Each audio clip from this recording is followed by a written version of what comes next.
everybody. I'm John Jacobs from Jacobs Financial. How are you today? Been a good meeting? A lot of good stuff? We have the last meeting of the day. I'm going to be introducing the moderator, Bob Holdsworth. Bob owns and operates two successful professional service businesses, a medical billing company that is now in its 23rd profitable year. He has 31% of the business share here in Connecticut and has a 93% client retention. He is also the founder of a business marketing and life coaching practice. His coaching clients range across 48 different industries and include companies as small as one-person massage therapy practice, the U.S. Navy, both Fortune 100 and 500 companies.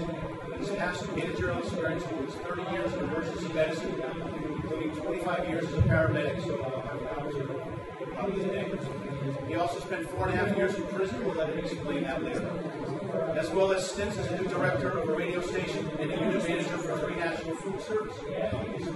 He's passionate about helping clients build successful businesses and lifestyles by defining and creating the version of success in their own company. So, without further ado. Thanks, everybody. I appreciate your coming out. At the end of the day, we have to do a little bit of work to keep everybody awake. It's been a long day. Good stuff. How many of you are business owners? By show of hands, how many of you have a better year in 2009 than 2008? Okay. What we're going to talk about is how to make 2010 a good year. Now, everybody's still slightly aware there's been 4.5 years from prison, right? Part is I was corrections officer for 4.5 years. You can let the dots off. Now, before we go any further, I have to introduce our panelists, and I have to arm them. Because as we were talking, it became apparent that all 4 of us, if you hand us a microphone and ask us a question, 1.5 to 2 minutes is probably not enough time. So we are each armed and have the ability to ping someone who's going over the time frame. So the point of this exercise is we are going to go through about 25 to 30 minutes. I've got 3 or 4 pre-programmed questions. Each person is going to give you their take on that question. At the end, we're going to leave 15 to 20 minutes based on the time for your individual questions. We are recording this, so what I'm going to do is, as you ask a question, especially since we're competing next door, I'm going to repeat the question for the audio, and then whoever you direct it to, whether it's a panel or whether it's an individual person. So, without further ado, I'd like to introduce my 3 esteemed colleagues: John Birch from the John Birch Group, Michael Giuffrida from Fortec, and Paul Cioffari from the Filomeno Company. And they're each going to take 30 seconds to introduce themselves. Paul, you want to? Good afternoon, and thanks for coming. My name is Paul Cioffari. I'm a principal at the accounting firm of Filomeno Company, or in West Hartford Center. We do accounting for small, medium-sized, and large businesses, financial statements, audits, reviews, compilations, tax returns, tax planning, estate and trust planning, and have 35 professionals. Mike? Mike Giuffrida from Foresight Technologies. I don't even know the name of my own company. We provide a full line of IT services for businesses around the state and in Massachusetts. Our business is pretty well split between the network support type business, networks, desktops, help desk, as well as our web development business, with a key focus on trying to provide technology to support other businesses' needs and goals as they try to achieve their growth over the course of time. And John? Good afternoon, ladies and gentlemen. No. Good afternoon, ladies and gentlemen. All right, now that we're all awake, I'm pleased to be here. My name is John Birch. I'm the president of the Birch Group, LLC, in beautiful downtown New Britain, Connecticut. And everybody laughs when I say that, but while everybody else is fighting the West Hartford curves in the morning, I have a perfectly smooth drive into work. It's fabulous. My company specializes in strategic planning and leadership development. Strategic planning is extremely important. It should be for all of you. Those of you especially that are getting new into business, are you going to grow your business by mistake, or are you going to do it by plan and design? The leadership part of my business includes coaching. And with that, we use a variety of assessment tools to help you understand yourself, understand how you behave, how you perceive, what truly motivates you and gets you out of bed in the morning, your professional skills, which they used to call the soft skills. I don't use that word anymore. What are your strengths? What are your weaknesses? How do you view the life? And what you can do to improve upon those areas that need development. We're also doing a lot of work right now with emotional intelligence. We help people grow and we help people reach their full yet untapped potential. Almost ping pong. Almost. No, it was good. Yeah, pass the mic at the other end though. Let's start the first round with Paul. All four of us advise small business clients, and one of the questions that I've had for the group and developing the questions is, tell me 3 things that you've advised your clients to do differently in the last 12 months. And this is for everybody. We're going to start with Molly, work down. 3 things that you've advised your clients to do differently than they were doing 12 months ago in order to be profitable. Well, I think one of the major things you need to do is to take a look, obviously, at your cost structures and what items that you have in your overhead that you can cut back. You need to look at those items that, marginally don't produce much profit. Take a look at your fixed costs, your variable costs, and try to get the most out of, what you're spending your dollars on. The rent doesn't change, the lights don't change. You want to fill that up, get your capacity, and see that you're not underutilizing your staff. Secondly, I think you have to look at your customers and your clients and see if those clients are really being profitable to you, because in many businesses, it may only be 30 or 40% of your clients that generate 80 or 90% of your profits. If the clients aren't keen to your services, then you might want to think about replacing them. And thirdly, you probably want to take a look at if you sell products, your product mix and whether or not a product itself is profitable for you.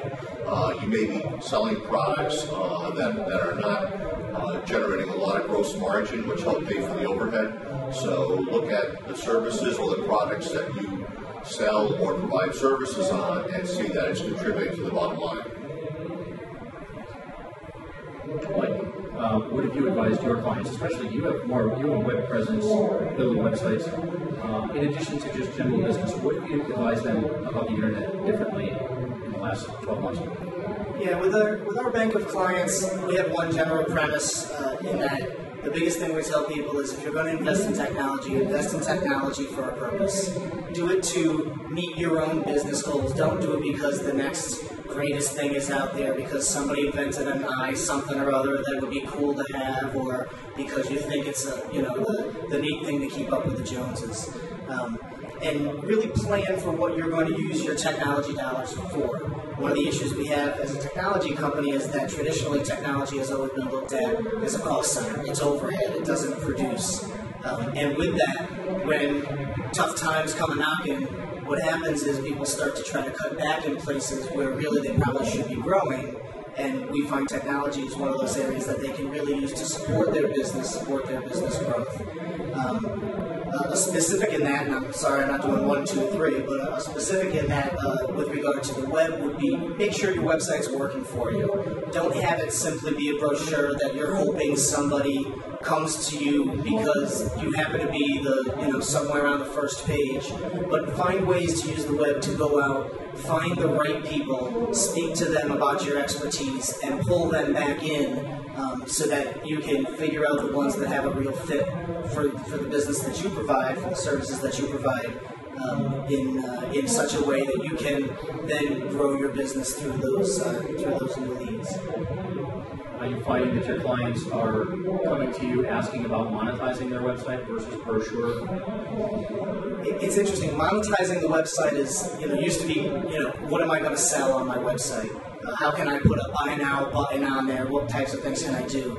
In today's world, leads are the monetary fruit of using your web presence effectively. So being able to go out there, find a way to show yourself as an expert with some sort of a white paper that someone can download and be able to get their contact information, you now know that you have a valuable lead, somebody that is interested in the types of things you do, that now sees you as some sort of an expert in what you do. And it's much better than in days of old we used to count hits, or then we got to visits. Well, none of that really means anything if it's not turning into business. And so at the end of the day, this is a way you can, quote unquote, monetize your website and really make it work for you, because getting the right qualified leads is one of the biggest challenges. There's a lot of noise out there today, a lot of things that we all have to listen to, whether it's in our email or our voicemail. And when you can get some piece of information from an expert on the web and have it be valuable to you, people are willing to have a conversation afterwards. And if there's a fit, you can do business together. Perfect. John, 3 things you've advised your clients in the last 12 months that they should stop or start. I start off with, to stay in business today, especially if you're an entrepreneur and you're starting off a company, you need 3 things just to keep your door open. First of all, you have to have a product that's perceived as a value by your clients and potential clients.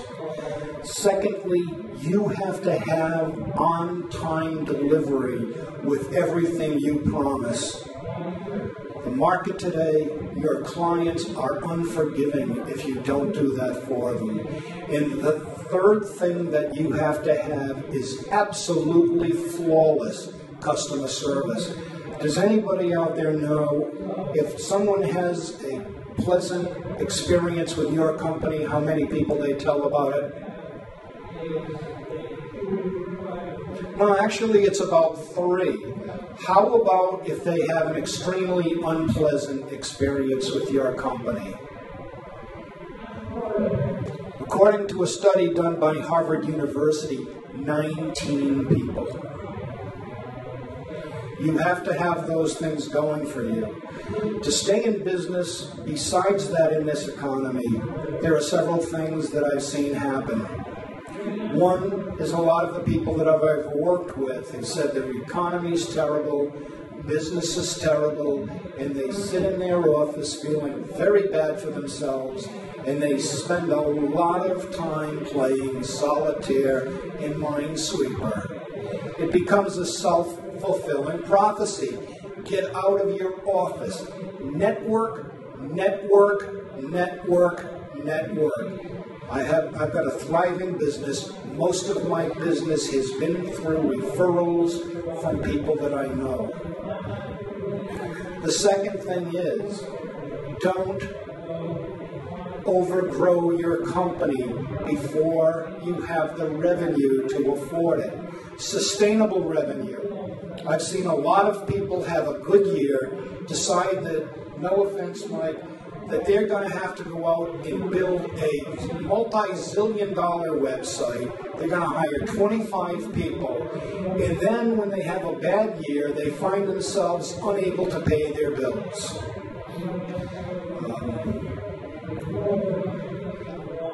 Don't let the economy get you down. Keep doing what you do best. And there's one other thing. Diversify. Michael and I have both chatted about this. One of the things that we've both done, and I saw happen a couple of years ago, is I saw the recession coming. I knew that in the private sector where I was working, that people were going to be short of cash. I did other things that were very closely related to what I do best, and I diversified. And even during the recession, that business grew considerably. That's my advice to you folks.